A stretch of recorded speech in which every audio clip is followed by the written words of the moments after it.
Agora, professor Marcos Vinícius, a gente volta a falar desse dia que vai ficar marcado para a história, né?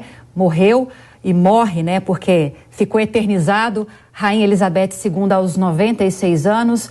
E a própria nova primeira-ministra do Reino Unido, Liz Truss, a gente vai trazer outras repercussões internacionais dessa morte também, mas eu quero destacar a fala dela agora.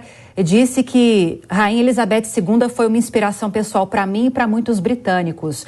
Ao contrário da imagem que o agora rei Charles III construiu no passado e que hoje vem sendo suavizada ao longo dos anos, né? Mas uma figura que foi muito polêmica já, principalmente na década de 1990, mais ou menos naquela época do divórcio que foi feito com a princesa Diana. Será que ele vai conseguir reunir tanta admiração, ter essa unanimidade que Rainha Elizabeth II teve e tem ainda? Eu acho que existe um senso cívico que ele vai apresentar logo nos primeiros dias como novo chefe de Estado.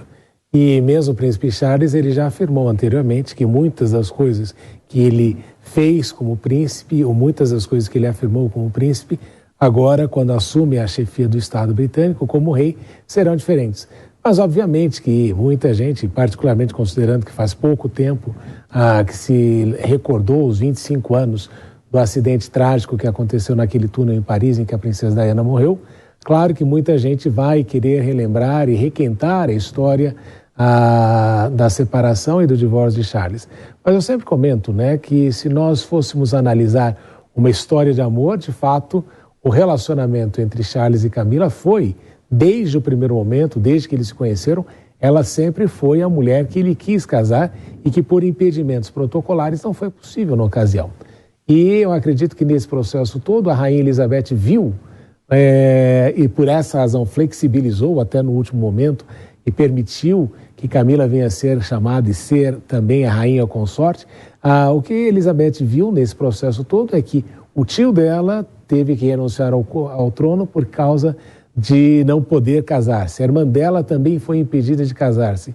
Então ela notou que essa gerou uma série de infelicidades na história da família, e com o príncipe Harry, por exemplo, a gente nota que ela notou uma postura muito mais tranquila e, obviamente, quando aceitou a união de Charles com Camila, foi justamente para solidificar esta mudança e este pensamento de evolução da própria monarquia britânica. Mas um fato é que o príncipe Charles tem um histórico nos últimos anos de dedicação à causa ambiental muito anterior às pessoas começarem a falar de mudanças climáticas. Ele já vinha com esta toada ambiental, a preocupação com a arquitetura, a preservação de monumentos, uma série de coisas.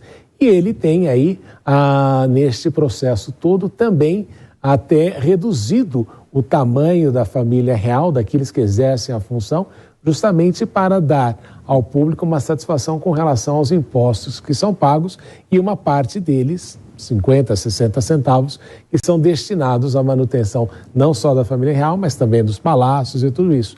Então, eu acredito que ele vai conseguir reverter este processo todo, até porque quando se fala do carisma da rainha, eu sempre comento, né? Quantos discursos nós ouvimos a rainha efetivamente falando? E o que fez, de fato, e que construiu o carisma dela foi a personalidade dela. E eu acredito que neste processo todo, o príncipe Charles também, que terá um reinado muito menos longevo, vai construir aí, porque a viabilidade da monarquia também está assentado na opinião pública, no favorecimento público, no reconhecimento público da essencialidade daquela função. Eu sempre comento que, diferentemente das democracias em que a gente elege a pessoa de 4 em 4 anos, 5 em 5 anos, a legitimidade do processo monárquico é constante. Não é por essa razão que a família consegue se manter no poder por tantos anos.